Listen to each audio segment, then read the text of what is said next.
Hello, my amazing friend. I hope you are doing well. Today, I'm going to tell you the story of a girl who didn't wait for permission, a girl who didn't belong to royalty, a girl who didn't wear armor, a girl who didn't study war. But still, she walked straight into a battlefield, spoke like a commander, fought like a lion, and shook an entire kingdom with nothing but her faith, courage, and voice. Her name was Joan of Arc. She was just 17 years old. No money, no power. But she believed something stronger than fear, that God had chosen her to save France. And you know what? She did it. But this story is not just about war. It's about vision, fire, betrayal, and a young girl who became immortal. This is one of the most powerful true stories in history.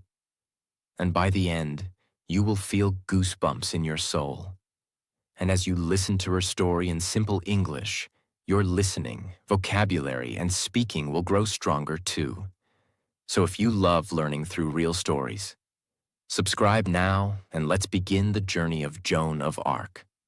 So get ready. Chapter 1. The Little Girl Who Spoke to Angels. Let's go back more than 600 years ago, to the cold countryside of France in a small village called Domremy. It was the year 1412, and in this tiny village, full of farmers and poor families, a baby girl was born. Her name was Jeanne d'Arc. In English, we say Joan of Arc. She was not born in a palace. She never saw a crown. She didn't even go to school. She couldn't read. She couldn't write. She was just a simple farm girl. Her father, Jacques d'Arc, was a farmer. Her mother, Isabelle, was a religious woman who taught Joan about God and kindness. They had cows, sheep, and chickens. They worked in the fields all day. Life was hard. But Joan, even as a child, was different. She didn't like to gossip. She didn't care about games. She spent hours just sitting alone, praying. Everyone noticed her kindness. If someone was hungry, she shared her food. If someone was cold, she gave her blanket. If someone was sick, she prayed for them. But something strange happened when Joan was around 13 years old. One day, while standing in the garden, she heard a voice, a soft, powerful voice that came from nowhere. She looked around. No one was there. The voice said, "Joan, you have been chosen by God. You will help save France." She was shocked. And then she saw a light. Inside the light, she saw a figure. She believed it was Saint Michael, the angel warrior. He said, "Have courage. God is with you." From that day, her life changed forever. The voices continued. More saints came in her visions. Saint Catherine, Saint Margaret. They all gave her the same message. Go. You must help the French prince become king. You must save your people. But wait. She was only 13. She had never left her village. She didn't know anything about war. She was just a little girl in a country full of violence. At that time, France was suffering. It was the middle of a terrible war. The 100 Years' War between France and England. The English army had taken over many parts of France. The French people were losing hope. The true Prince of France, Charles VII, was hiding. He was scared, weak, unsure. And Joan, this teenage girl from nowhere, she said, "God wants me to help Charles become king, and I must lead the army." Everyone thought she was crazy. A girl led an army? Impossible. But Joan didn't care. She had faith, not fear. She had a mission, not doubts. And she knew, I may be just a girl, but I am not alone. God is with me. At age 16, Joan made a bold decision. She left her village and went to the nearby city of Vaucouleurs. She asked to speak to the local commander, Sir Robert de Baudricourt. She said, "Please, take me to the prince. I must speak to him. God has commanded me." The commander laughed. He told her to go home. But Joan came again. And again. She never gave up. People began to notice something powerful in her eyes, a strange confidence, a light. Finally, after many tries, the commander said, "Fine, go to the prince. I will send you with guards. May God help you." And so, this farm girl, who could not read, who had no armor, no money, no power, began the journey that would make her a legend.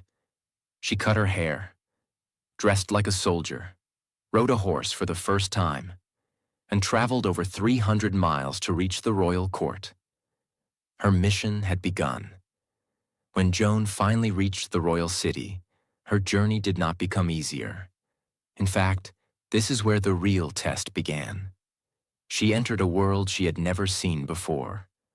Tall stone walls, guards with shining armor, rich nobles wearing expensive clothes, cold eyes full of doubt.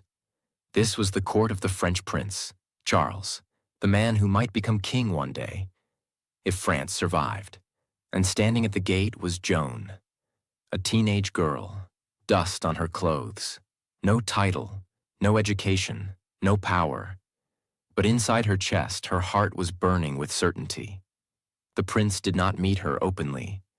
Instead, he decided to test her. When Joan entered the great hall, dozens of men were standing there. Nobles, commanders, church leaders. Among them stood one man dressed like a king.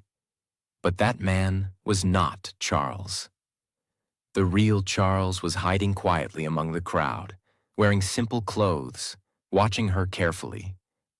This was a trap. If Joan was lying, if she was only pretending, she would fail. Joan looked around the room. She didn't panic. She didn't hesitate. Her eyes moved slowly. Then suddenly, she walked straight past the false king and stopped in front of the real one. She bowed and said calmly, "You are the Dauphin of France. God sent me to you." The room fell silent. Charles turned pale. No one had told her who he was. At that moment, doubt entered his heart, and fear left it. Charles took Joan into a private room. No guards, no nobles, just the prince and a village girl. What Joan said next was never fully recorded, but Charles later admitted, "She told me a secret that only God and I knew." That secret shook him. For the first time in years, Charles felt hope. Still, hope was dangerous. If this girl was wrong, she could destroy everything. So the church demanded an investigation. Joan was sent to the city of Poitiers. For weeks, priests and scholars questioned her. They asked her cruel questions. Are you sent by God or by the devil? Why would God choose a girl? Why should men follow you?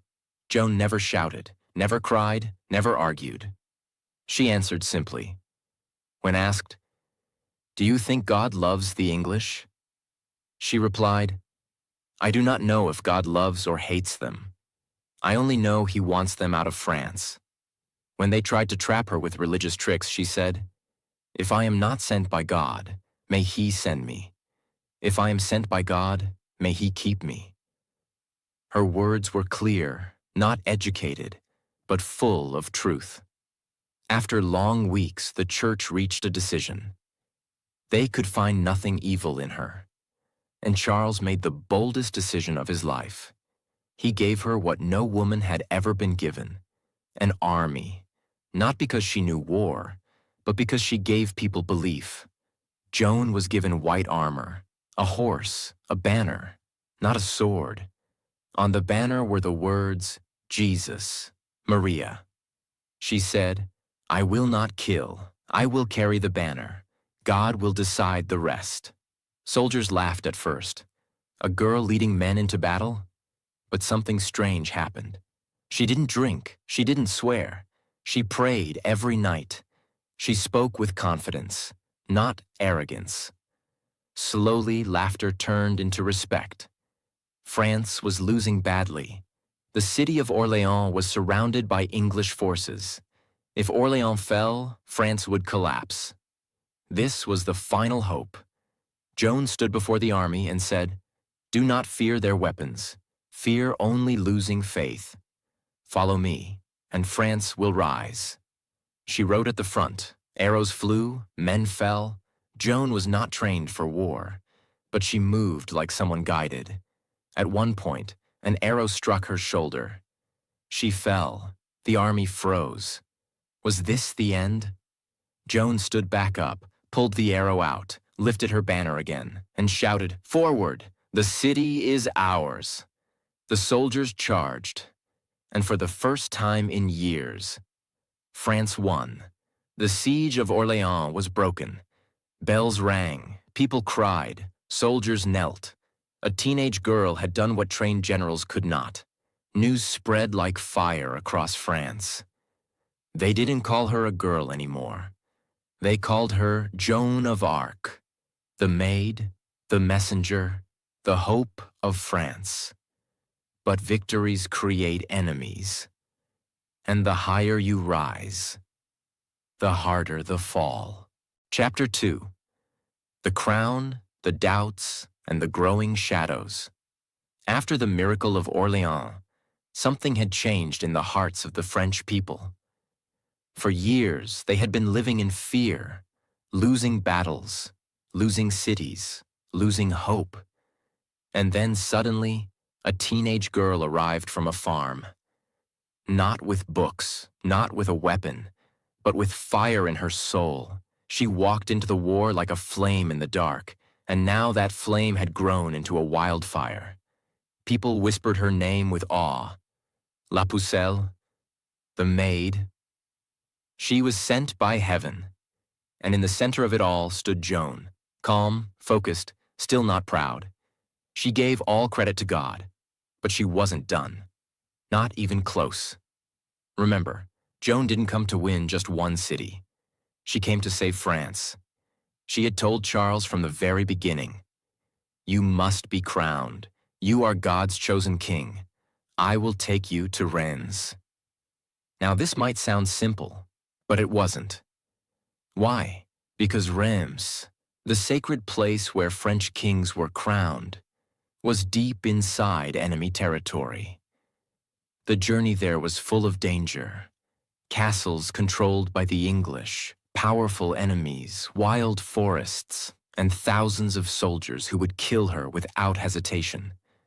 And most of the nobles and generals, they still doubted her. They thought, "She's done her part. We've won Orléans. Now let the men take over." But Joan was not here to be a decoration. She had a mission, and nothing could stop her. She told Charles, "The crown belongs to you, but only God can place it on your head. Trust me, and we will go to Reims." It was summer, 1429. Joan rode at the head of the army, now a national symbol. Beside her was Charles, the prince who had once been afraid to fight.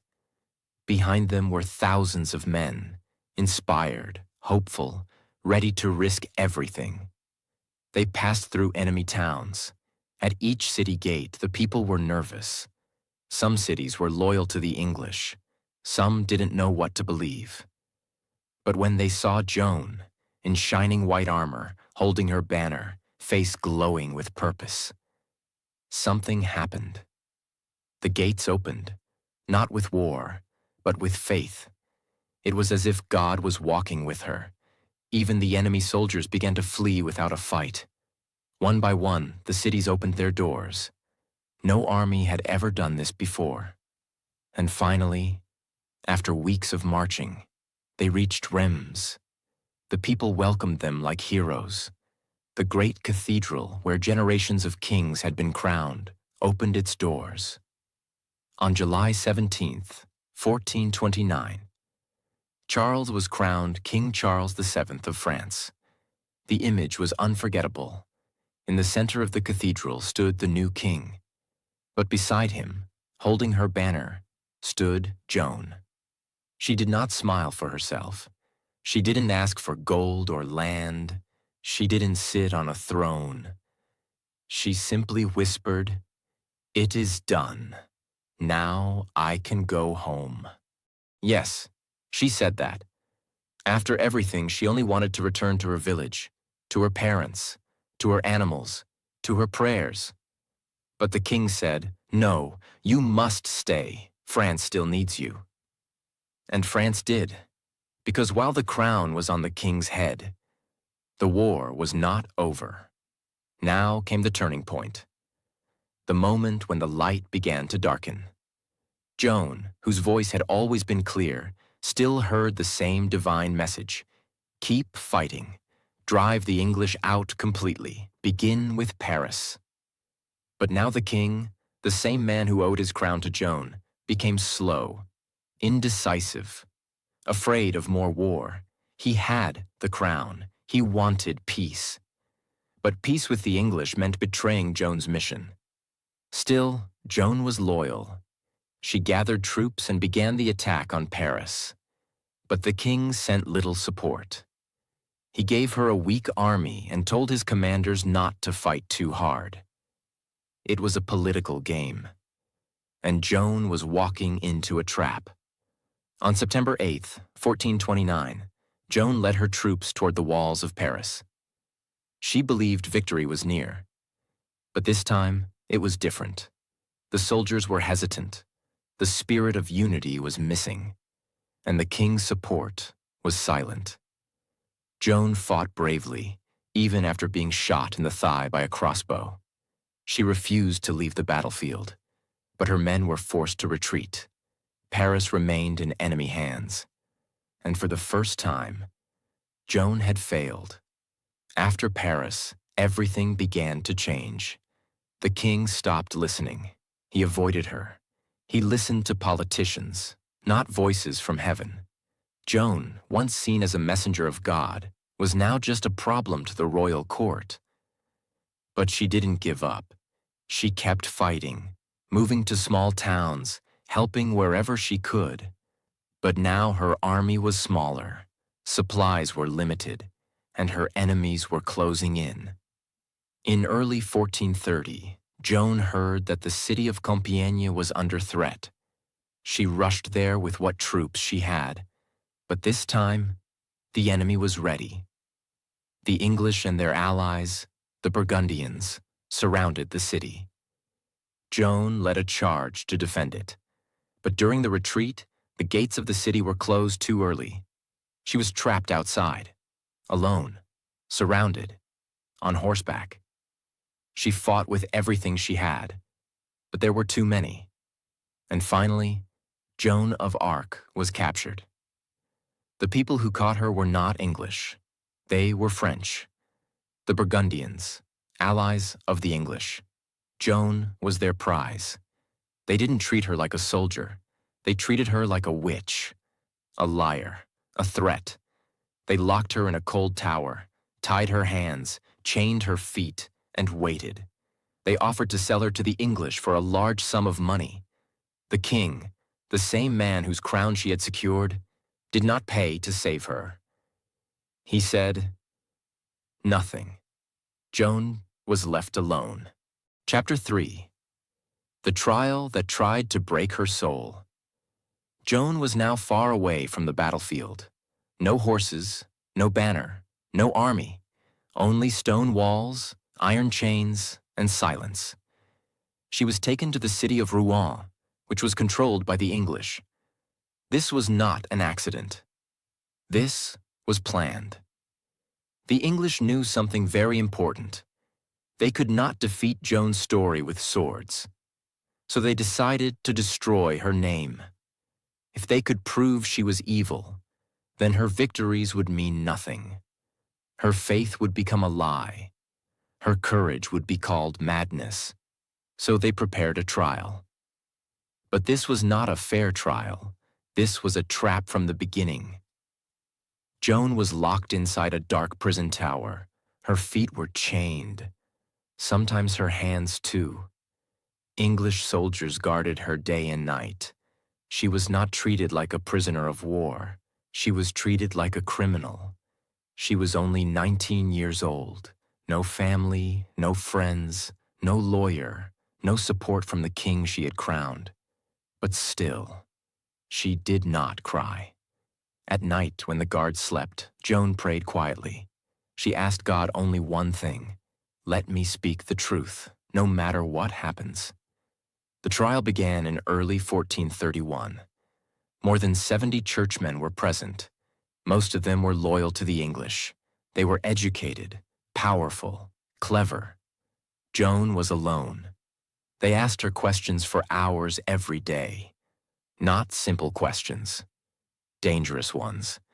They wanted to trick her into saying something wrong. If she said God spoke to her, they would call her a liar.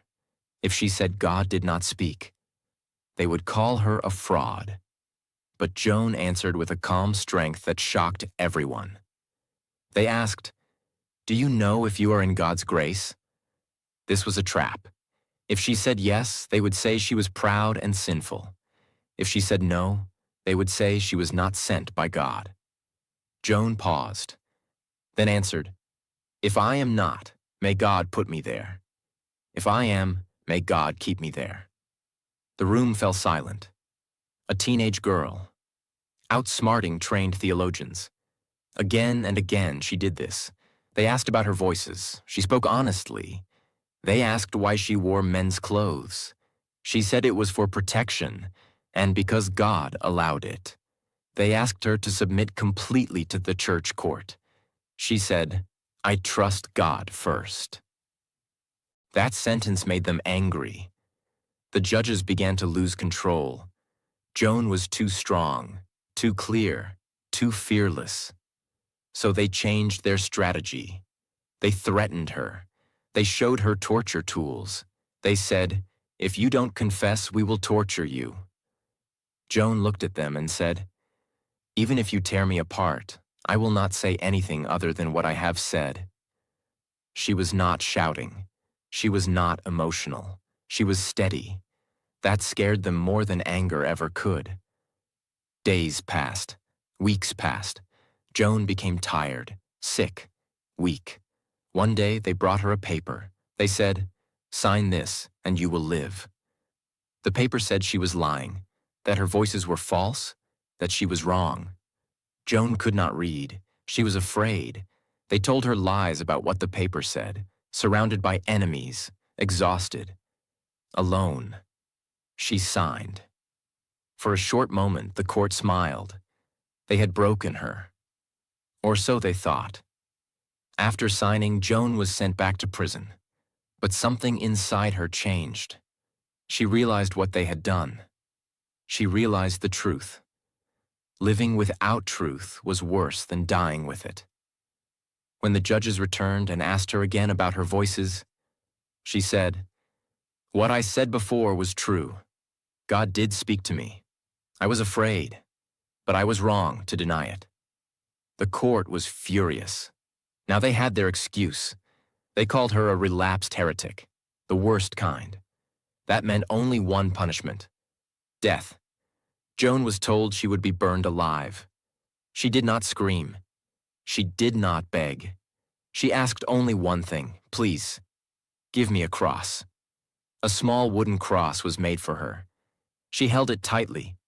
They tied her to a tall post in the marketplace. Wood was placed around her feet. Crowds gathered.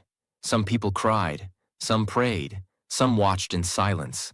As the fire was lit, Joan shouted one name again and again: "Jesus, Jesus, Jesus." She looked up and said, "My voices were from God. Everything I did was for Him." Smoke rose, flames grew, and the voice that once led armies fell silent. She was 19 years old. When it was over, the English say they burned her ashes again and threw them into the river. They were afraid that even her remains would become a symbol. But it was too late. They had killed her body, but they had made her immortal. Chapter 4. The Girl Who Died, and then changed the world. When the flames turned Joan's body into ashes, the English thought it was over. They believed the fire had erased her faith, erased her victories, erased her name. But they didn't understand something very important. You can burn a body, but you cannot burn a truth. You cannot destroy a spirit that came from God. And you can never silence a girl who believed, because even as the smoke rose in the sky, something invisible began to rise with it. Her legacy. After her death in 1431, France remained divided. The war between the French and the English continued. The people who had followed Joan, the villagers, the farmers, the young soldiers, they cried in secret. They knew the truth. They had seen her power with their own eyes. They had marched behind her. They had watched her fall. But at the royal court, there was silence. Charles VII, the king whom Joan had crowned, said nothing. He had allowed her to die. He had abandoned her in her darkest hour. And now, he wore the crown that her faith had helped him earn. But time is a strange thing.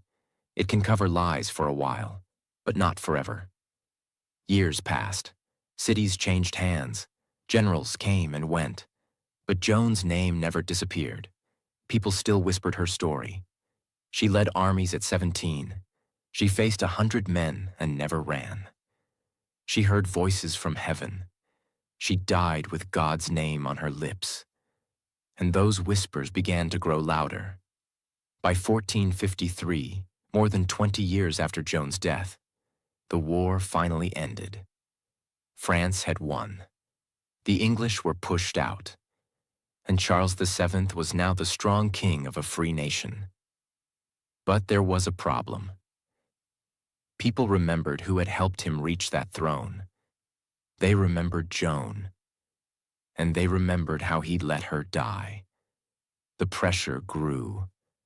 Finally, in 1455, Charles ordered a new investigation. He wanted the world to believe he had nothing to do with her death.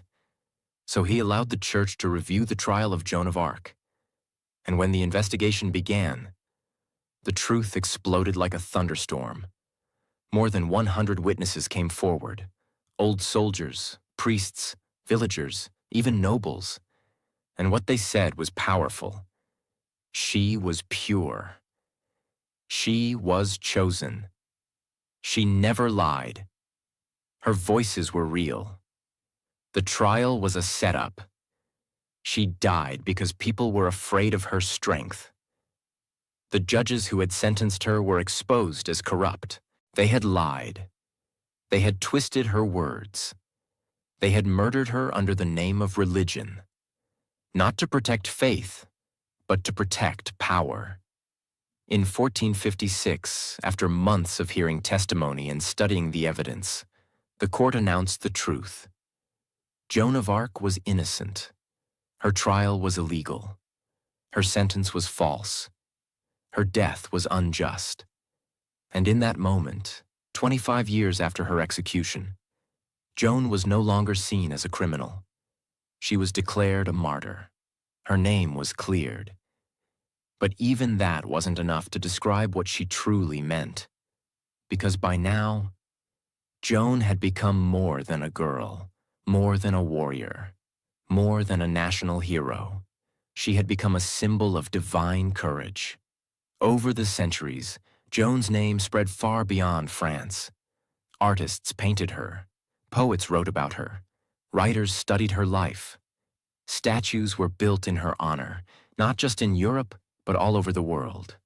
Books called her the girl who saved a nation, the spirit of France, the bravest soul who ever lived. Even soldiers in later wars said her name for courage. And slowly, something even bigger happened. In the Catholic Church, becoming a saint is not easy.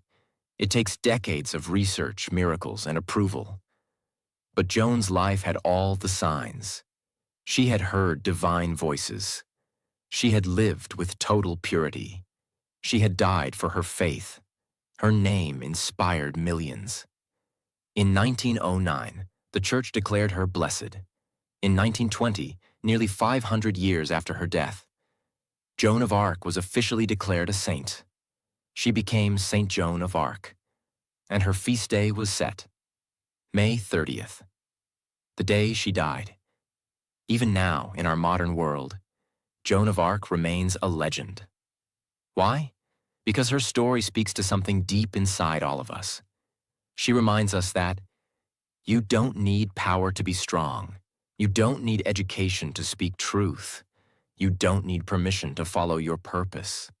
You don't need to be loud to be heard by heaven. She was a teenager, a farm girl, a poor child who listened to a voice that no one else heard. And she followed it, even to death. Not because she wanted glory, not because she wanted fame, but because she believed. When God gives you a mission, you do not say no. Today, you can visit places in France where Joan walked. You can see the stones where she prayed, the castles where she stood before kings, the town square where she was burned. But her real monument is not made of stone. It is the millions of hearts who still whisper her name.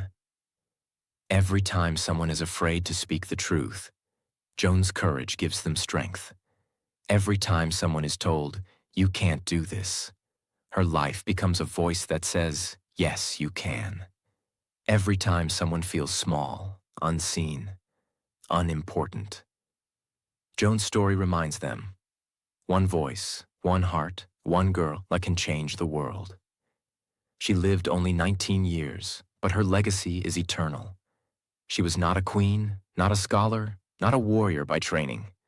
She was simply Joan, a girl who heard something no one else did, and believed it with all her soul. My friend, you have now heard the full, powerful, emotional, and inspiring life of Saint Joan of Arc. May her story give you the courage to fight for your own dreams, to listen to your inner voice, to follow your mission, even when the world doubts you. Because like Joan, you were not born to stay silent. You were born to make a difference. Powerful lessons from the life of Joan of Arc. 1. Believe in your inner voice, even if no one else does. Joan heard voices from God at age 13. No one else heard them. People laughed, they doubted, they mocked her. But she trusted what she knew in her heart. Lesson: you don't need the world to believe in your dreams. You just need the courage to believe in yourself. 2. Your background does not define your future. Joan was born in a poor village. She had no money, no education, and no royal blood, but she changed the history of a nation. Lesson: you are not limited by where you were born or how you started. You are defined by your vision, your action, and your faith. 3. Courage means acting, even when you're afraid. She was only 17 when she rode into battle. She had never fought before. She faced swords, arrows, and war. But still, she said, "I am not afraid. God is with me." Lesson: courage is not the absence of fear. It's the decision to move forward despite it. 4. Faith can be more powerful than an army. Joan didn't win with weapons. She won with belief. Her faith was so strong it moved kings, soldiers, and thousands of people. Lesson: when your purpose is pure, your belief becomes your greatest weapon. 5. Even when the world betrays you, stay loyal to your mission. The king she helped abandoned her. The court that praised her condemned her. But Joan never turned bitter. She stayed loyal to her truth. Lesson: never tie your identity to other people's approval. Your purpose is yours alone, and no one can take that away from you. 6. One life, lived honestly, can change everything. Joan died at 19, but centuries later, her name still shines like gold. She lived simply but truthfully, and that made her immortal. Lesson: you don't need to live forever. You just need to live with truth, courage, and meaning, and the world will never forget you. 7. They can burn your body, but not your spirit. Joan was burned alive, but her voice still speaks through history. Her spirit still lives in books, hearts, churches, and dreams. Lesson: your soul is stronger than fire. If you stand for truth, even in your silence, you will roar. 8. You don't need to be great to start, but you must start to become great. Joan didn't wait for permission. She didn't wait to learn more or be older or be qualified. She acted. Lesson: start with what you have. Start where you are. Start now, and let your greatness grow along the journey. 9. You were not born to stay silent. Joan didn't remain hidden in her village. She knew her voice had value. She used it. Lesson: speak up. Take action. You were not created to stay invisible. You were born to make a difference. 10. Truth is stronger than time. They tried to erase her, but 500 years later, the truth returned and crowned her a saint. Lesson: the truth always wins. It may take time, but truth outlives lies, fear, and even death. My amazing friend, you have now walked through the full, powerful, emotional, and life-changing journey of Joan of Arc, a girl who didn't have power, but became one of the most powerful names in history. So what about you? You don't need to be famous. You don't need to be rich. You don't need to be perfect. You just need to believe in your voice, in your purpose, in your mission. Joan didn't know everything.